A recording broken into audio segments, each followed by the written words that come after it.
a literal badge, all right? Made up. Hello, Sid Roth here, and I'm with Waleed Shuibat, and he told me things that I've never heard before, such as, tell me the correlation between Allah and the crescent moon. When most Westerners read Isaiah 14, where it talks about Lucifer, they look at the English translation, Lucifer. You know, I go to the Hebrew. The Hebrew says, Hilal bin Sahar. How art fallen from heaven, O Hilal bin Sahar. Hilal is the word for brightness, and it's also the Aramaic, Hebraic, Arabic word for crescent moon. So we read it in context. How art thou fallen from heaven, O crescent moon, son of the morning star. So there's the crescent, there's the star, there's a symbol of Islam itself, as in the name of Lucifer. And let's not forget in Isaiah 14, it continues to say, when he's captured, this Lucifer, this Hilal bin Sahar, he's judged. People will look at him and say, is this the man that made the earth tremble? They say this is the rebelliousness of Lucifer in heaven. When did Lucifer become a man? The anti-Messiah, the Antichrist. No question. Okay. Que a graça do Filho do Altíssimo seja na vida de todos que me acompanham nesse momento. O Waleed Shuibat, falso profeta, que tem disseminado a inimizade, o ódio e o preconceito em relação aos muçulmanos, está achando todos eles, indiscriminadamente, de terroristas, filhos do terrorista Allah. Shuibat ensina que Allah é o próprio diabo, o próprio Lúcifer, o Deus Lua. E seus adeptos ensinam que Allah em hebraico significa maldição. E isso é mentira. Assim como a palavra Deus em português está nas traduções de João Ferreira de Almeida, nas traduções católicas, nas traduções do Novo Mundo das Testemunhas de Jeová, a palavra Allah está tanto no Alcorão, que é a escritura islâmica, como nas Bíblias em árabe. 1 Coríntios 14, 10. Há, por exemplo, tanta espécie de vozes no mundo, e nenhuma delas é sem significação. Mas, se eu ignorar o sentido da voz, serei bárbaro para aquele a quem falo, e o que fala será bárbaro. Allah é uma palavra ou uma voz no mundo árabe que significa Deus.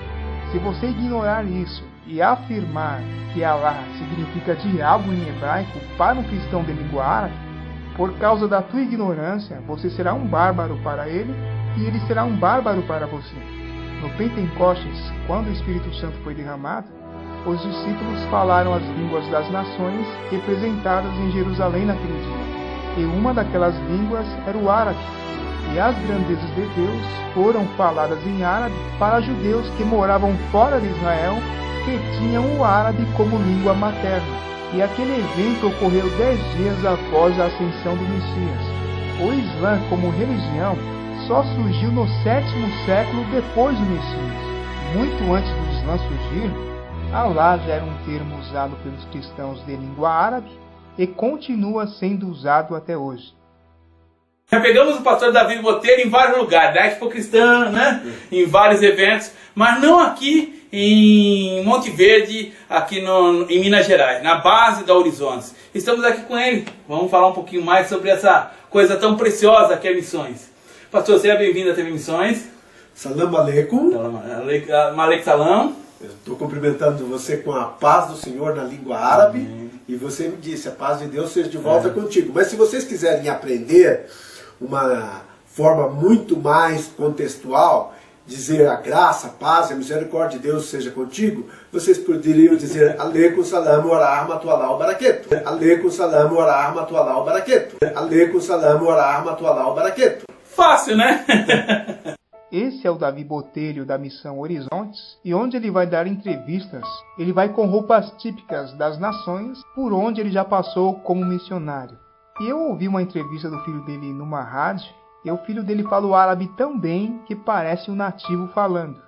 Agora, será que o Davi Botelho, como conhecedor da língua árabe, ensina que Allah é o diabo? Ele viajou para São Paulo para participar aqui do programa. Paz e graça, pastor Davi, seja bem-vindo. Salam aleikum. Estou cumprimentando com a paz do Senhor na língua árabe. Salam aleikum é uma saudação árabe e literalmente significa a paz seja convosco. e é a mesma saudação que os muçulmanos usam para se cumprimentar uns aos outros. Quando o Messias reencontrou os apóstolos depois da ressurreição, ele os saudou com a paz seja convosco, que em hebraico se diz: Olá, amigos telespectadores, Shalom Aleichem, paz seja convosco. Shalom Aleichem, amados telespectadores, paz seja convosco. Shalom Aleichem, telespectadores, paz seja convosco. Se as saudações como nós conhecemos, paz e graça, paz do Senhor, paz de Deus, no nosso contexto ocidental, se limitam a vertentes do cristianismo, Paz e graça, pastor Davi, seja bem-vindo. Salam aleikum, estou cumprimentando com a paz do Senhor na língua árabe. A saudação árabe Salam Aleikum é utilizada tanto por muçulmanos como por cristãos de língua árabe. E a saudação hebraica Shalom Aleichem, paz seja convosco. tanto por judeus como por judeus messiânicos. Shalom Aleichem, telespectadores, paz seja convosco.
São cristãos coptas adorando no Egito, e a mensagem diz: Emmanuel, Emmanuel, Allah Mana. Olha só a palavra Allah aqui. Ai, meu Deus! Ai, meu Deus! E a tradução é: Emmanuel, Emmanuel, Deus conosco.